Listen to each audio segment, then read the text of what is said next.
अस्सलाम वालेकुम स्टूडेंट्स। बेटा एज यू नो डैट कि हमने डिस्कस किया है न्यूटन्स के जो 3 लॉज हैं ना। जो आज का टॉपिक है that is principle of conservation of linear momentum. Even हमने ये भी पढ़ा momentum, what is momentum. Now अब हमें आज क्या पढ़ना है, that is principle of conservation of linear momentum.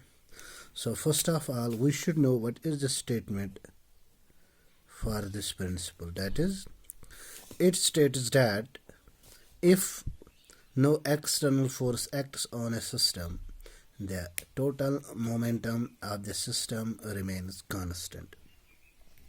बेटा अमुक माने गो अगर जन अस निश आइसोलेटेड सिस्टम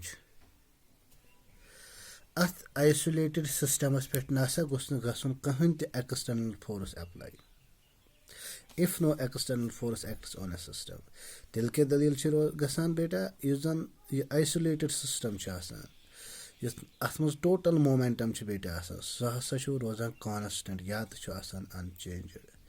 सपोज बस करान कंसिडर अख बेटा आइसोलेटेड सिस्टम और बस वनान अथ आइसोलेटेड सिस्टमस मज बेटा जो बॉडीज ए एंड बी गो यम जन दशवे बॉडीज बेटा यम दशवे बॉडीज पान वन गसान mutually interact with each other.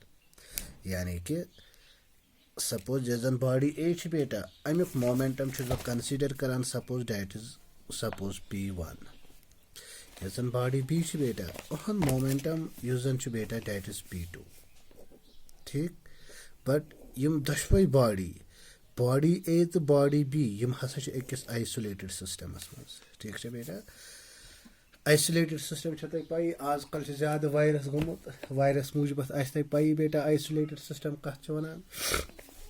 Isolated system गो सह जन बंद आत मुदाखलत बे कहन करान बेटा। ठीक, नाउ बस वन बेटा जन म्यूचुअल इंटरक्शन दोन बॉडीजन गसान ए एंड बी।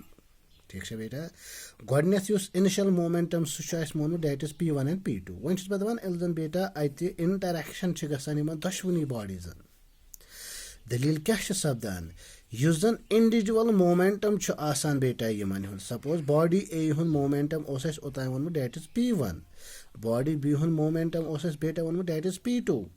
जन वन इंटरक्शन गसान बेटा दपान युस जन मोमेंटम इंडिविजुअल बॉडी सह हसा चेंज गसान। सपोज जुस यम सुन मोमेंटम सह चेंज गसान, युस यम सुन मोमेंटम सह हसा change गसान।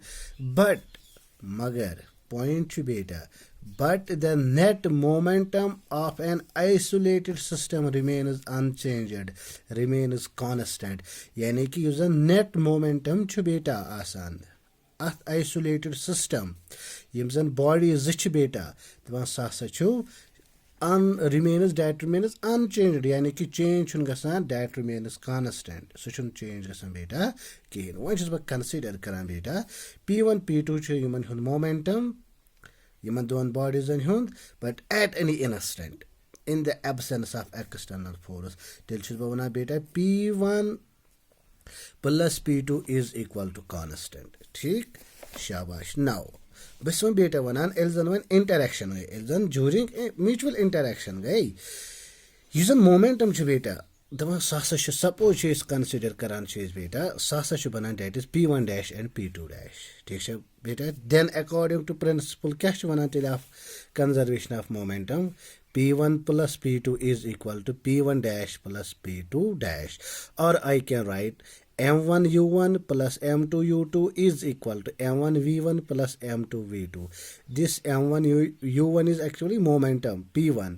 This P2 it is momentum of second body, that is M2 U2 is equal to P1 dash plus P2 dash, or I can write M1 V1 plus M2 V2, where this U1 and U2 are the initial velocities and V1 and V2 are the final velocities. Though I can also write this principle of conservation of linear momentum, that is for an isolated system the initial momentum of the system is equal to the final momentum of the system.